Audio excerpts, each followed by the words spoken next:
What's good, y'all? Welcome back to my channel, Chrissyy Talks. Y'all can call me Chrissyy.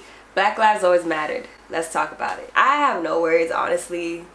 I'm just one of those people who, like, if I see this, I'm kind of numb to it, but like all my emotions between frustration, sadness, anger, confusion, it's just all above me, because it's just the ignorance is too much, bitch. So I want to start this video by reading off the 13th Amendment of the United States Constitution. That is the greatest power of law that we have in our land. That is something that these old white ass racist politicians swear by. So we're gonna read this because I just wanted to point something out for people who don't know. 13th Amendment, Section 1, it says, "Neither slavery nor involuntary servitude, except as a punishment for a crime whereof the party shall have been duly convicted, shall exist if in the United States or any place subject to their jurisdiction." So I just wanted to start this off to say that slavery was never abolished. Let's start from there. Slavery or racism was never abolished. So this also goes to anyone saying that history is repeating itself. Baby, when has history ever ended? When has this ever ended? So keep that in mind, that this has been an ongoing battle for hundreds of years. Now, going off of that, I want to make it clear that your goal is to wipe racism off of this world, wipe it off of the United States, get someone to change their mind, get someone to change their racist belief. Stop fighting. Unless we kill off our races, unless they die out, then we can't imagine being in a world where it's just like no one has a problem with someone's anything. I always say in my videos that a lot of our problems, a lot of our social problems stem off of people giving a fuck about what the other person is doing. And a lot of people are judgmental, whether you're being nice about it or being rude about it. I think a lot of the time we miss that respect factor for other people. I think we should see it as, I don't agree with what you're doing, which is fine because I ain't doing it. You know what I'm saying? Like, what you're doing is not affecting me in my life. I don't, like, you know? But even though I don't agree with what you do, I don't agree with your skin color, I don't agree with whatever the case, even if it's dumb, you can have that belief as long as you respect me. Now, some things that people don't understand is that racism and the acts of racism, it affects where we eat, sleep, shit, everything. It affects us financially, mentally, psychologically, physically. It affects our livelihood and our health. It affects everything we do as long as we're in the soil of this fucking United States. So I'm not gonna be able to sit here and argue with a racist for years to come trying to get them to change their mind. I just want you to stay over there and I'll stay over here. Not even on no segregation shit, but just like, just respect me, respect my space. It's fine to have your beliefs. I can't do nothing about it, and frankly, I'm not trying to. But what you do that stems off of your beliefs is a problem. The hateful, negative, and evil shit you do, that's what we're fighting to stop. So by all means, be racist. Sit over there and be mad because I am black. Be mad because my skin is melanin. Listen, the earth don't like your ass, okay? You're gonna die if you stay out in the sun. Okay, you're gonna turn red, blue, black, purple, orange, green. You're the colored one. And honestly, I feel like one of the reasons why I don't try to talk about this too much is because trying to make sense of it literally makes me go crazy. Like, it feels like, you know, those situations where you're the only one who sees something and nobody else gets what you're talking about. I know we have moments all over the world right now, but it feels like, how do you not understand this? Like, what are you not getting? This is why this video is very hard to make, but I'm trying to be like, we gotta have this conversation. At this point, you could be racist all you fucking want. You could go into your room and say nigga 29 times, I'll punch in the air. You can do whatever the fuck you want. It just becomes a problem when it crosses over into my life and affects me. If I go out into the street and I see a white person, that's not affecting me, whether I'm racist or not. You allowing it to affect you at that point, because why are you so mad that I'm black and I'm different? Like, no one focus on trying to change anybody's beliefs, but what you do based off of those beliefs is a problem, because now it's affecting my life. When in reality, we could coexist and it doesn't gotta affect anybody's life. Something else I want to talk about is Black Wall Street. Now, it's crazy because I just learned this in my sophomore year at college. I go to Howard University, HBCU. Y'all already know how it is. And I went to history. This is the first time I ever learned about this, and it got me pissed. Every time I go to history and learn about the United States, it gets me more mad. So let's please talk about it. Black Wall Street. So in the early 1920s in Greenwood, Tulsa, Oklahoma, we had the wealthiest black community in the United States.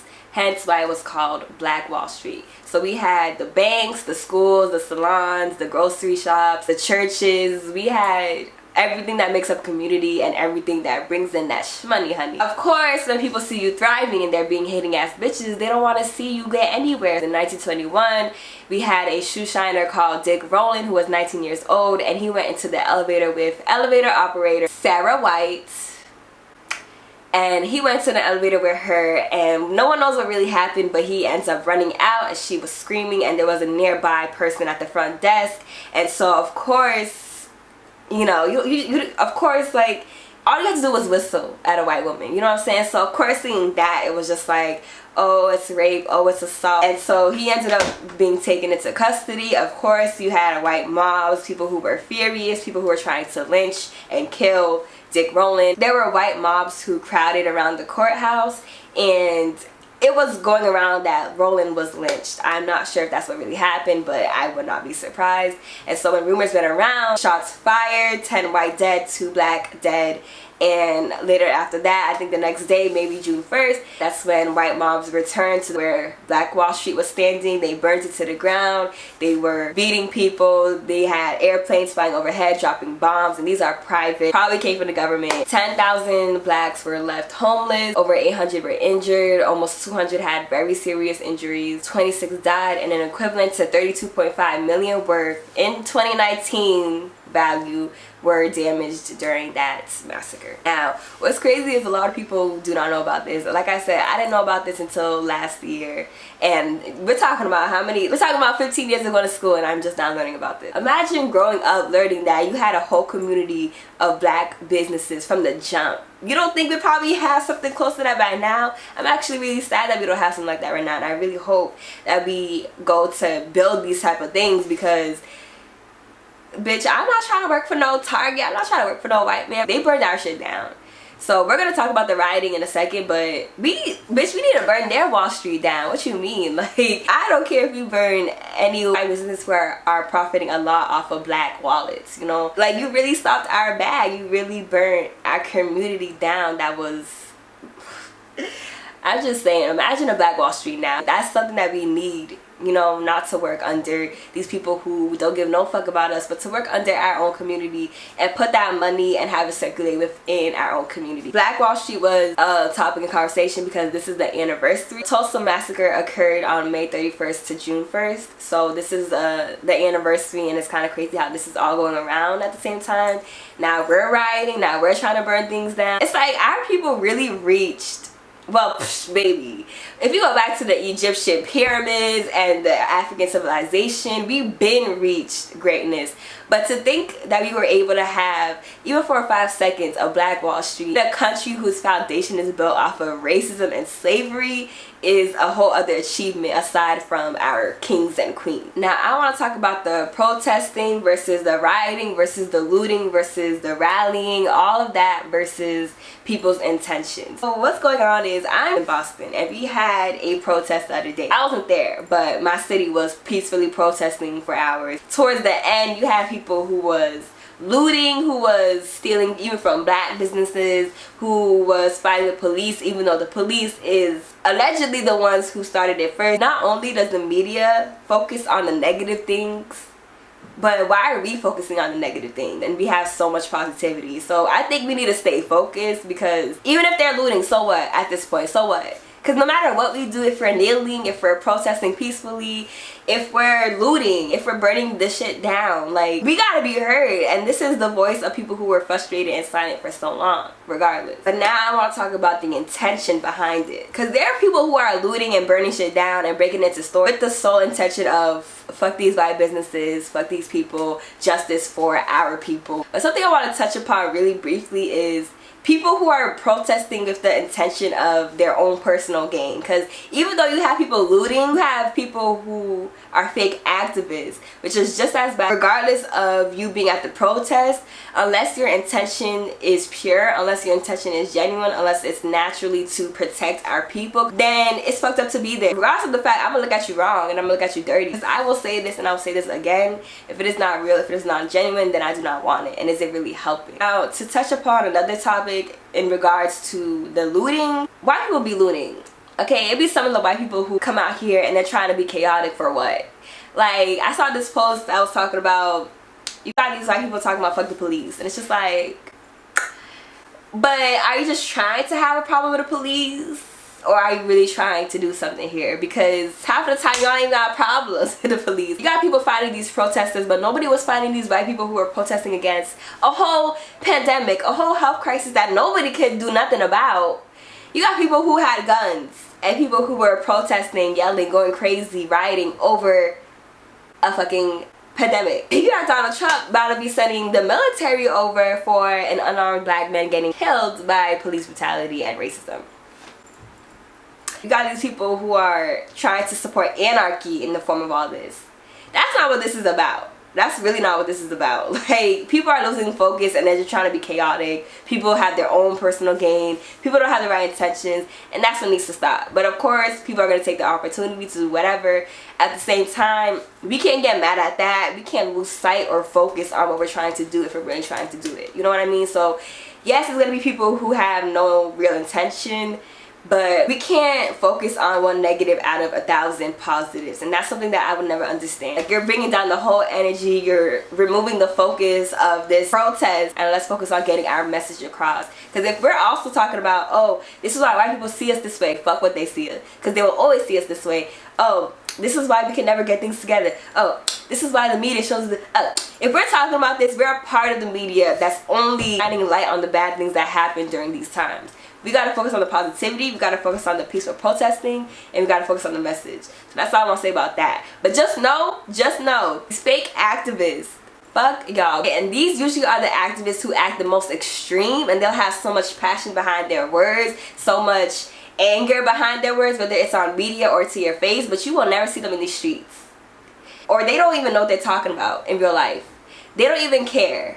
They just want to make it look good. You know what I'm saying? Like, I just want to take the time to say fuck y'all, because y'all really ain't shit. And I also want to say to people who are not protesting, like myself, because bitch, if I'm protesting, I'm shooting. Like, bitch, I'm coming to shoot niggas. What you mean? For the people who are not protesting, it's okay to not protest. Just know that you could find other things that you do if you really feel like you need to do it, or you really feel like you want to support the cause. You could write letters, you could call up your politicians, you could call up black organizations and ask them what you feel like you need to do. You could put up signs, you could sign petitions, do whatever you need to do.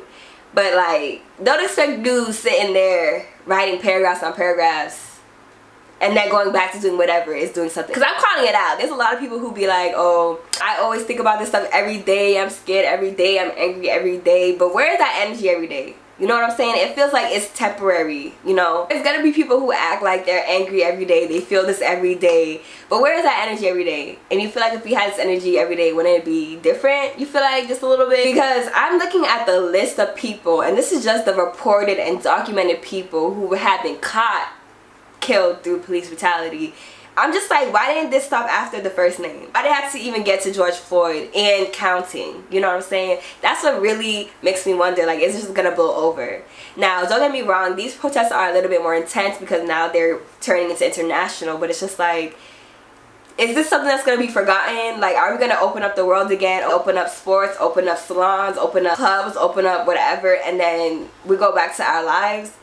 It'd be really sick to see all of this protesting, all of this progress, all of this effort, just to see it blow over in the next couple of days as it has with a lot of these other names. So it's like, I'm really questioning, is this temporary anger? Like, is this temporary frustration? Because that's really going to happen in the next couple of weeks. Now, I also wonder if we're going to end up having a race war. I always feel like this is something that has been talked about. It is argumentative that the Civil War was a race war because it was basically a war over slavery and blacks having the freedom, but I'm like, is this gonna end up being that, or do we need that? I mean, we don't really need to go to war over this. Like I said, we're not fighting for nobody to not be racist. We're fighting for people to keep their racism to themselves. Because when you are acting on your racism, and this is a belief system that's made out of hate, anger, jealousy, whatever the case, power, greed, money, all that, like, what kind of good acts did you get out of it? You know what I'm saying? Like, what good comes out of that for anybody? Now, at this point, I just feel like I don't know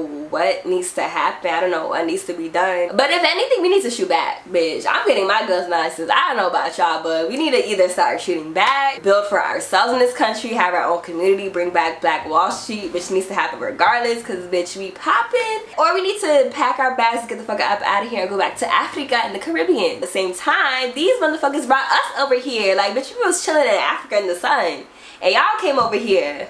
Y'all disturbed our peace. Not including the kings that sold us that to them, but that's another story. Yeah, it's a hard thing to talk about. There's no way of understanding why this is happening to us. It's inhumane, it's disgusting, it's evil, it's nasty, it's greedy, it's everything, and it's all stemming from ignorance. I just wanted to have this conversation. I definitely wanted to touch up upon it and share my thoughts. And I tell you, I'm mad at my mom for bringing me into this dumbass world. I don't even want to bring no kids into this world. Like, I'm not bringing no beautiful Black king or queen into this world out of my vagina, just to have them be like open to police brutality every single day. But I really want to know you guys' thoughts. I might make another video talking about this. I don't really know. It's hard to talk about. I don't even know if my thoughts are together in this video, but comment down what you guys think. Comment down what you guys think, okay? Comment down what you guys feel. Comment down whatever y'all thoughts about the situation. Do you see a future of this ending anytime soon? What do you guys think? Just let me know what you guys think down below in the comments. I hope you guys are staying safe. I hope you guys are staying quarantined. Follow me on Instagram at Snapchat at Chrissyy, 2 S's, 2 Y's. I love and appreciate you guys, and I love being Black. So there you go. See you guys in the next video. She the God, she the God, she the God.